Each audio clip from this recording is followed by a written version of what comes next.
I'm Blue, and today I'll be explaining and showing you guys my process on how I draw hair. But before we start, today's video is brought to you by Clip Studio Paint. I'm very excited to be working with the people at Clip Studio Paint because I absolutely love this program. Not only is it a good price, but it also has so many different features and materials for so many different art styles and drawing techniques. I've been using Clip Studio Paint for a really long time now, and I can't recommend it enough for any artist that wants to start digital art or has been doing digital art for a while now. It's great. This whole tutorial today will be drawn in their program, but I already use their program for like everything I do. Thank you so much, Clip Studio Paint, and now on to the tutorial. Hair is definitely one of my favorite things to draw, since you can do so much with it in context of style, color, texture, length, and so on. You've probably noticed in a lot of animes that their hair can be a really big defining trait of their character design, since a lot of animes can suffer from same face syndrome, so they use their hair to express themselves, I guess. But I know getting it to look like how you picture it in your head can be a bit difficult, so today I'll be giving tips that I follow when drawing hair, and I'll also be explaining how I color and render it as well. This tutorial will be split into two sections. The first one will be about how I draw the hair, and the second will be about how I shade and render it. Having a wide variety of brushes can help you when you're trying to figure out your rendering style or just drawing style in general, because a bunch of brushes have different pressures and stabilities and stuff. Clip Studio Paint has a bunch of downloadable brushes that artists have made and submitted into the community. There's always new stuff, and there's stuff for all different kinds of styles. It's one of my favorite features because there's so many different brushes that I can experiment and try with. The brush I'm using today is a brush called Soul by Noctilin. Once you go on the website and you signed in and you downloaded the brush, you can then get to materials in Clip Studio Paint and you can just drag and drop it into a brush section, and you can just use it from there. I like to spice it up every now and then and just try a bunch of new brushes just to keep my work interesting. First drawing tip I have here today is head shape. You've probably seen a lot of artists when they start sketching, they use a circle for the head. Well, that's the guideline for a skull. I've seen plenty of artists not plan out their skull or the head shape, and it can look amazing, but you can also risk your character having an elongated skull or like a dip in their head because you do not know where like the skull sits and where the hair can flow in and where it can't. First, you're going to determine what kind of head shape you would use based on your art style. Mine's more anime, so my head shapes are a lot bigger, but another example of a head shape can be if you have a more realistic style, the head shape will be a lot smaller. If you find it rather difficult to draw a head shape, Clip Studio Paint has a bunch of 3D models on their website that you can trace over, just to get the anatomy right and just to help you with your process. There's no shame in using this as reference or tracing over these base models. It'll help make your work a lot easier, and it will help you improve your anatomy. Again, it's on their website. You can search up 3D models and you'll find a bunch of them. You can download them and they'll be in the materials again. One of the more important anatomy steps to take into consideration are foreheads. I don't see enough people talking about forehead anatomy, but I find it pretty important.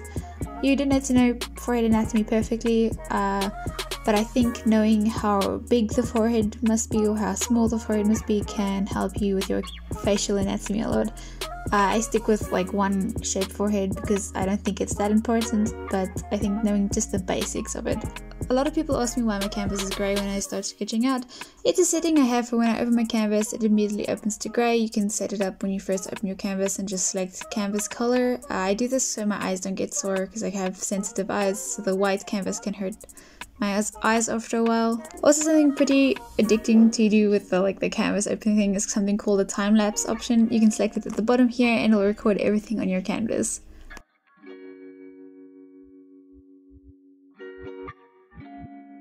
Another drawing tip that I learned pretty early on and that helped me a ton is something called a starting point and direction flow. This is a point where hair will flow out of, and it also is the starting point of the direction of the hair flowing. If you know where the starting point sits on your head, you can do a hairstyle from any direction because a starting point will never move from one direction on a skull.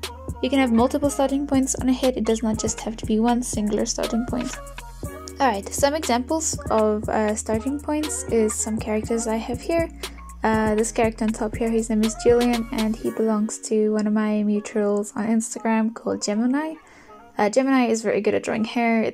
They always have very interesting, like, their characters have very interesting hairstyles, and so Julian's, this is the character, his starting point starts here, and it moves across like this.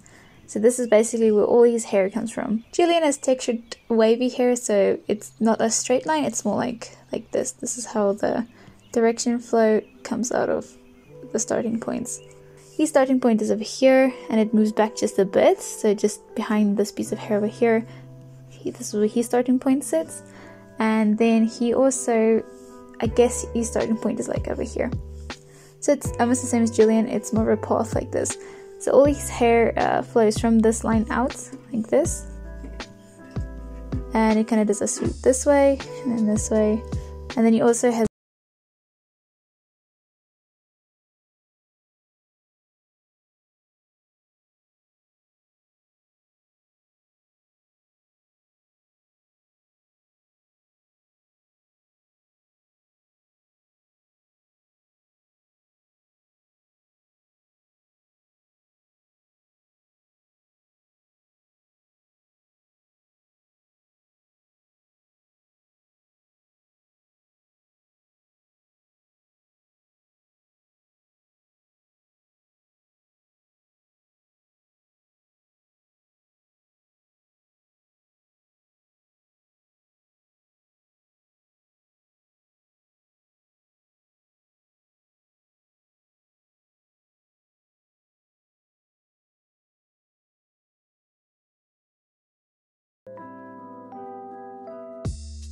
also like the forehead and stuff. Like I said, foreheads are really important.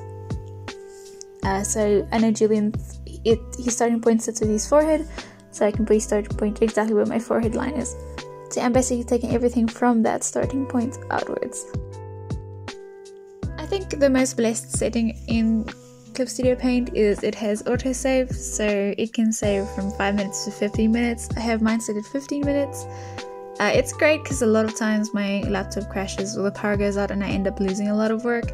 So if that happens, I just turn back on Clip Studio Paint and it would have restored all the canvases and stuff that I've done up until the 15 minutes it saved before it went off. To make hair simpler, you can put hair into strands.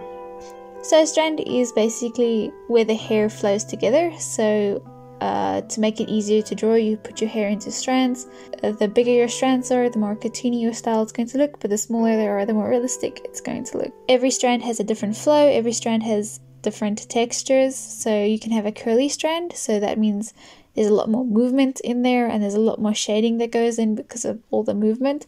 And then you can have more straight strands, which means there'd be less shading and less movement because the hair is more straight. To determine strands, I feel with curly hair you need a lot more strokes and lines to show that there is a lot more going on there. But with straight hair it's better to have less, because straight hair is a lot more flatter than what curly hair is, so it doesn't need as much shading.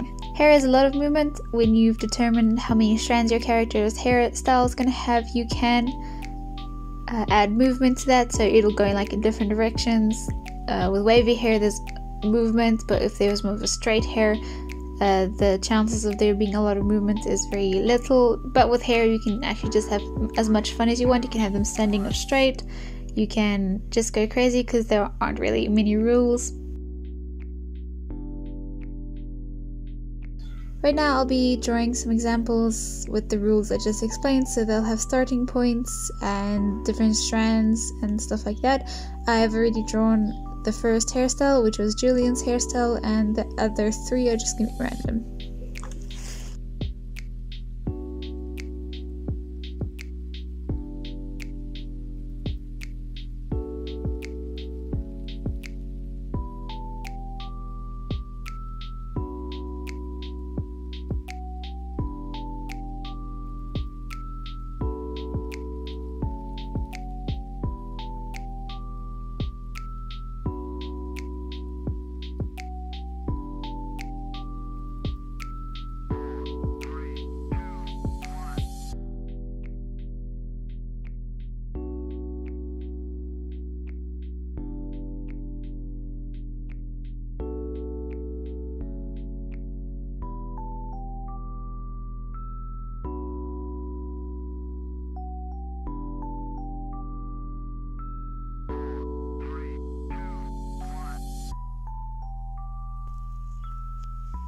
I'll have to do a completely different tutorial to explain how lighting and shading can affect hairstyles and textures, but today I'll just show you a simple hair coloring tutorial that you can do on any just flat piece.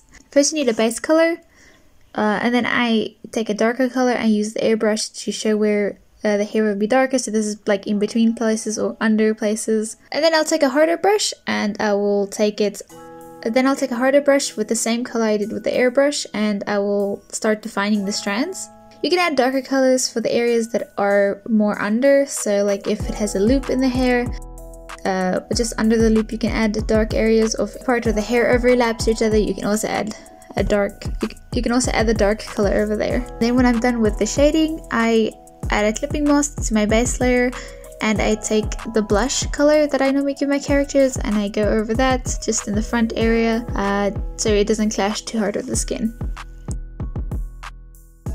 When you're done with base coloring and shading, you can use this setting called tonal correction, where you can change the hues and saturations and tone curves and all that of the picture, and then I use this for when I went to color correcting and all that kind of stuff.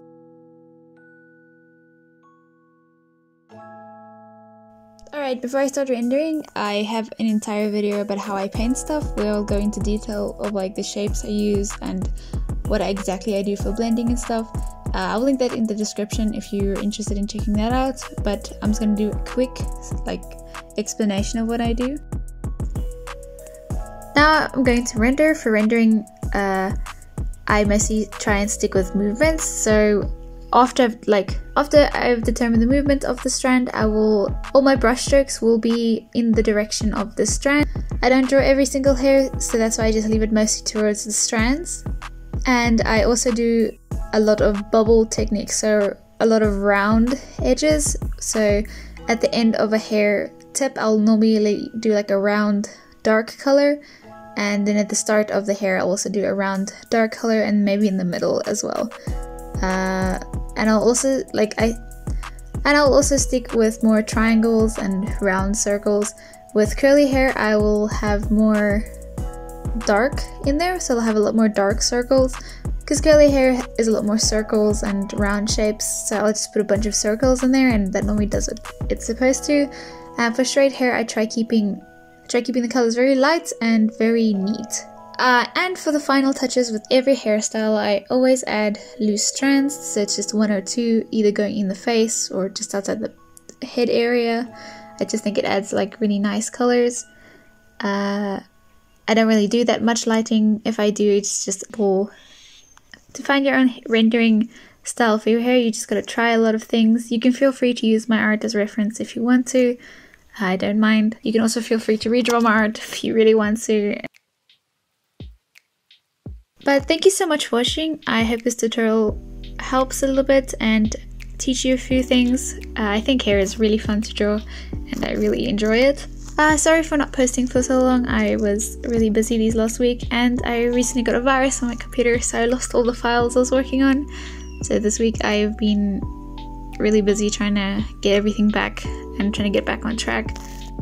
Thank you again to Clip Studio Paint for sponsoring this video. I really love this program. Thank you.